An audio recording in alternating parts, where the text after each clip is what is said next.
Assalamualaikum warahmatullahi wabarakatuh. Perkenalkan, kami dari kelompok 2 akan menjelaskan tentang materi kami, yaitu uji cik kuadrat. Di sini saya sudah mempunyai soal uji cik kuadrat pada tabel silang 2x2. Pertanyaannya, apakah kebiasaan merokok berhubungan dengan BBLR? Apakah itu BBLR? Yaitu bayi baru lahir.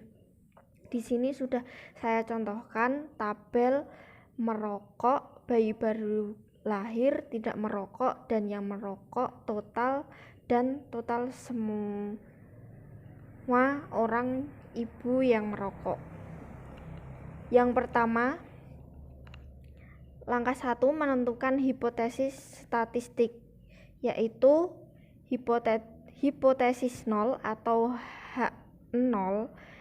Proporsi bayi baru lahir pada ibu perokok sama dengan proporsi bayi baru lahir pada ibu yang bukan perokok, atau tidak ada hubungan merokok dengan kejadian bayi baru lahir. Kemudian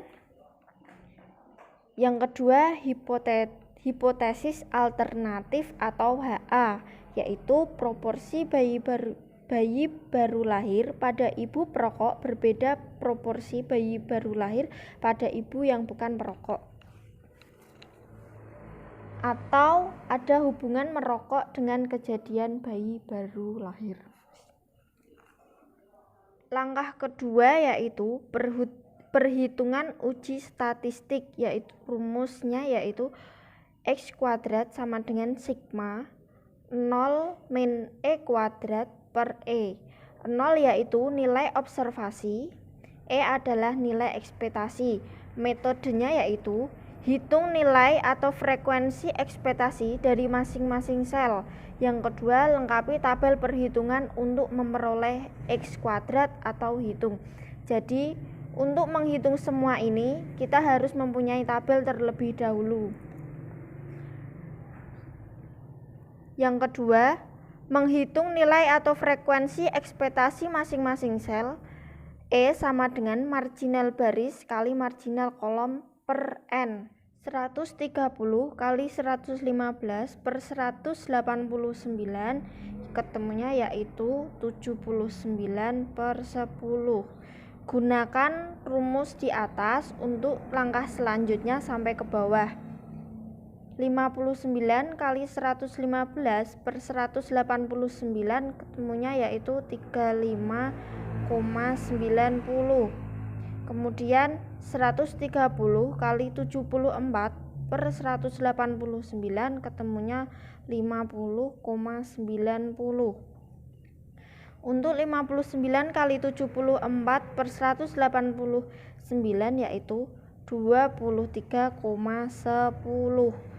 130 kali 115, sebelumnya kita mempunyai tabel, yaitu tabel yang tidak merokok, yaitu 115 di sini.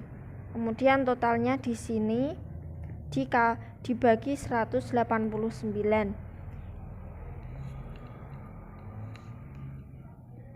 Aplikasi uji cik kuadrat pada tabel silang 2x2. Yang pertama yaitu tabel observasi, kemudian digabungkan dengan tabel ekspektasi dengan data yang sudah dihitung tadi. Kemudian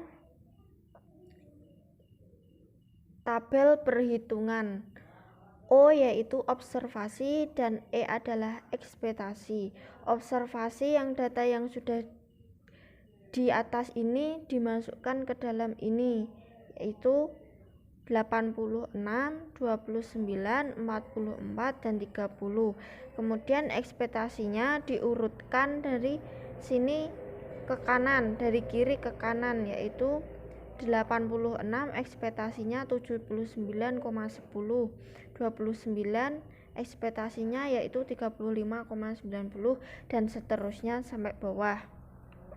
Kemudian observasi dikurangi ekspektasi yaitu Observasi dikurangi ekspektasi ketemunya 6,9. Observasi kurangi ekspektasi ketemunya min 6,9. Observasi dikurangi ekspektasi ketemunya min 6,9. Ini min nggak apa-apa karena nanti kalau dihitung ini dikuadratkan jadi ketemunya tetap positif. Kemudian observasi min ekspektasi kuadrat, yaitu hasil observasi min ekspektasi ini dikuadratkan, dimasukkan ke dalam sini. Itu digunakan dari atas sampai ke bawah. Kemudian langkah selanjutnya yaitu observasi min ekspektasi kuadrat dibagi ekspektasi. Jadi hasilnya ini dibagi oleh ekspektasi yang ada di depan ini, ketemunya yaitu 0,60. Kemudian observasi min ekspektasi kuadrat kemudian dibagi ekspektasi yang terdapat di depan ini, ketemunya 1,33.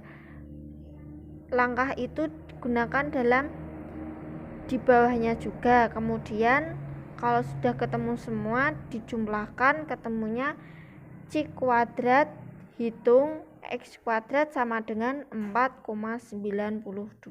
Langkah selanjutnya adalah menentukan DF. DF sama dengan N-1 dikali K-1. Rumus ini sudah saya cantumkan di LKM. DF sama dengan 2 kali min 1 dikali 2 min 1. Kenapa ini kok 2 dan ini 2? Karena kita menggunakan tabel silang 2 kali 2. Biasanya uji X kuadrat atau uji C kuadrat itu biasanya menggunakan tabel silang 2 kali 2. DF sama dengan 1 kali 1, sehingga DF sama dengan 1. Kemudian langkah terakhir yaitu menentukan keputusan tolak H0 dan terima HA jika RU atau rasio uji C kuadrat kurang dari 9,21. Jika lebih dari 9,21 maka terima H0 dan tolak HA. Kemudian langkah ketiga membuat keputusan. H0 ditolak karena X2 hitung sama dengan 4,92. Tadi kita sudah menghitung X kuadrat sama dengan 4,92. Kemudian X kuadrat tabel ketemunya 3,841. Kenapa X kuadrat hitung dan X kuadrat tabel berbeda? Karena X kuadrat tabel kita sudah mempunyai tabel uji tabel yang ada di LKM itu, saya sudah memberikan tabel alfa dan DF sehingga nanti bisa melihat di tabel itu. Jadi keputusannya adalah ada hubungan yang signifikan antara kebiasaan merokok dengan bayi baru lahir. Jadi H0 ditolak dan terima HA karena semua data ini kurang dari 9,21.